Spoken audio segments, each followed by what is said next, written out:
These ants are planning a heist. They don't have a choice. They can't feed themselves on their own. But they're not plotting to steal food. They steal other ants. They're kidnappers. As the sun sets in California's Sierra Nevada mountains, scouts leave their underground nest. They're looking for ants of an entirely different species. This nearby colony of black ants knows what's out there. So every afternoon, they block the entrance to their own nest to protect themselves. But it's too late. A scout spots them. She rushes back to mobilize her sisters.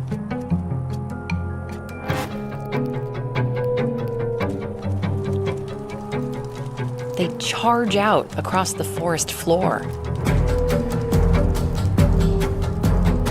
It's a raid. The black ants try to defend themselves from the onslaught, but it's not enough.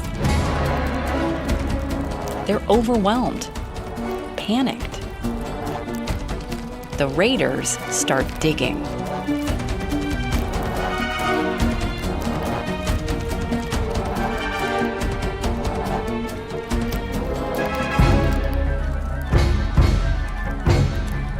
Once they're in, they know exactly what they're after. The most prized possession ants have. They're young. Those white things are pupae, the developing juveniles.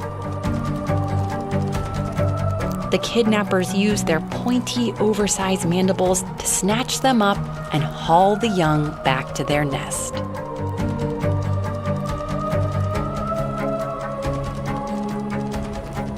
Now, you'd think when the young ants grow up, they'd realize they're surrounded by strangers in the nest of a totally different species. But ants don't really recognize each other by sight. They use smell. So the kidnappers coat the young ants in secretions from glands near their mouths, imprinting their colony's scent onto the new arrivals.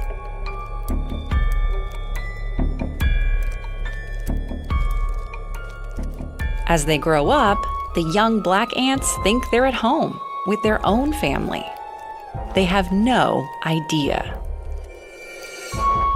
So the newly enslaved ants just get to work, leaving the nest to forage for food for their captors. The captive ants' mandibles are serrated for grinding up food. The kidnappers' jaws are really only good for one thing: grabbing young ants. They can't even chew their own food. So the kidnappers get their captives to regurgitate food right into their mouths, kind of like a pre-made smoothie. It's called trophallaxis. The captive ants do pretty much all the work in the colony, like keeping up the nest and looking after the young. So the kidnappers can spend their days just lounging around in a big pile. Until it's time to storm the forest floor again, looking for more unsuspecting ants to join their ranks.